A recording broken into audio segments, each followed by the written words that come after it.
हे हो रानी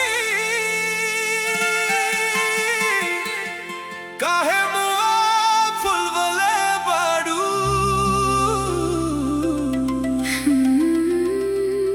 तहरा करम से राजा जी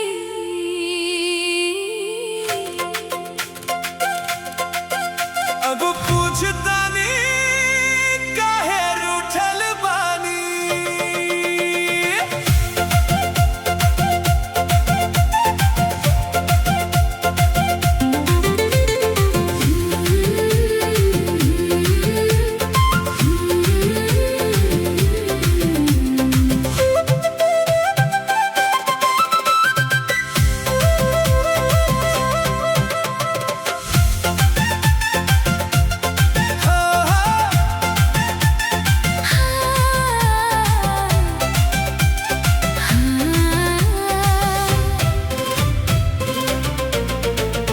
ढोलक बजे मंजीरा बाजे अंगना में उठल हल्ला हो।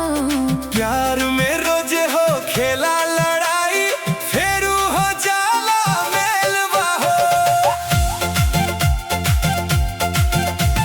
सांझ से बैठल बानी अकेले रोआ गइल रहे बाजार हो। मोबाइलवा में हंसत रहले हमरा लागल दरार हो। रोटी जरा गइल चूल्हा पर मनवा में उठल आग हो। काहे दूसर की से बतियैला बता दे राजा आज हो। न दुनिया पे झगड़ा भइल कंगनवा टूटे लागल हो। हमरा राजा जी के गुस्से से पूरा अंगना डोले लागल हो।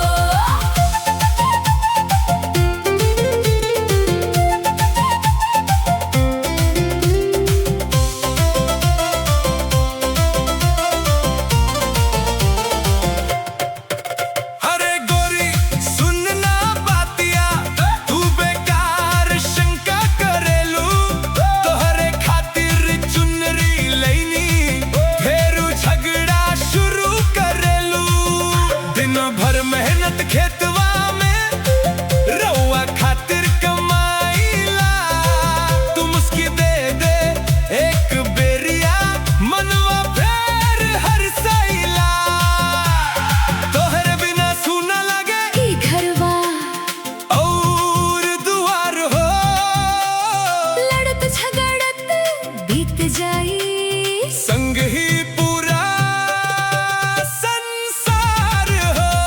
तनी पायलिया दिलादा राजा तू तो मुस्की ता दे दे रानी।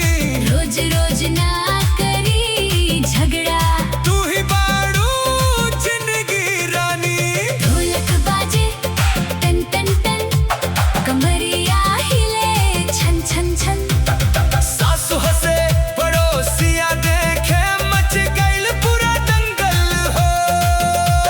लड़ाई में भी प्यार छुपल बा ई नइखे खाली जंगल हो।